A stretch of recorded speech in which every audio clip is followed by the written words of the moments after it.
விளையாடி நேயர்களுக்கு சாய்சுதாவின் இனிய காலை வணக்கங்கள். காலையிலே ஒரு பஞ்சாயத்து எடுத்து வந்திருக்கேன் உங்ககிட்ட. எல்லாரும் தீர்ப்பை சொல்லிட்டு போங்க. நேற்று ஜி தமிழ் சரிகமாப்பா பார்த்தீங்களா? அதில் ஃபோக் ரவுண்ட் நடந்துச்சு இல்லைங்களா? ஃபோக் ரவுண்ட்னா என்ன? நாட்டுப்புற பாட்டு. நாட்டுப்புற பாடல்கள்னே நம்மக்கிட்ட ஒரு இலக்கியமே இருக்குது தமிழில். அப்போ அந்த தமிழ் பாடல்கள் நாட்டுப்புற பாடல்களை பாடுவாங்க அப்படின்னு நம்ம நினைக்கிறோம். இல்லைன்னா கிராமத்து மண் சார்ந்த பாடல்களே பாடுவாங்க.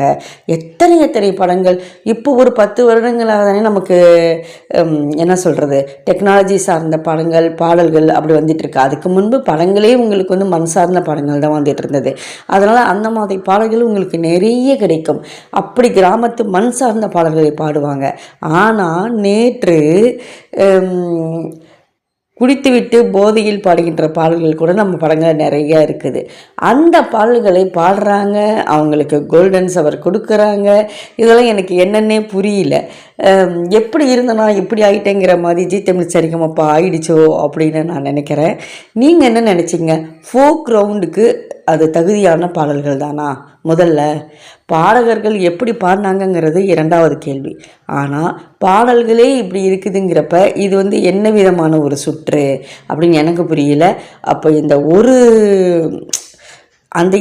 அந்த செலெக்ஷனே தப்பாக இருக்குதே. ஏன்னா இந்த தலைப்பில் போய் இந்த பாட்டை பாடுறாங்க, எல்லோரும் ரசிக்கிறாங்க, இப்படி செய்கிறாங்க அப்படிங்கிறப்ப அந்த பாடலை ரசிப்பதற்கான மனநிலையை எனக்கு கொடுக்கல. நீங்கள் பார்க்கும்போது உங்களுக்கு மனநிலைமை எப்படி இருந்ததுன்னு சொல்லுங்கள் நண்பர்களே. உங்களுடைய தீர்ப்புக்காக நான் ஆவலுடன் காத்து கொண்டிருக்கேன். சீக்கிரம் கமெண்ட்ஸில் தட்டி விடுங்க. பாய்.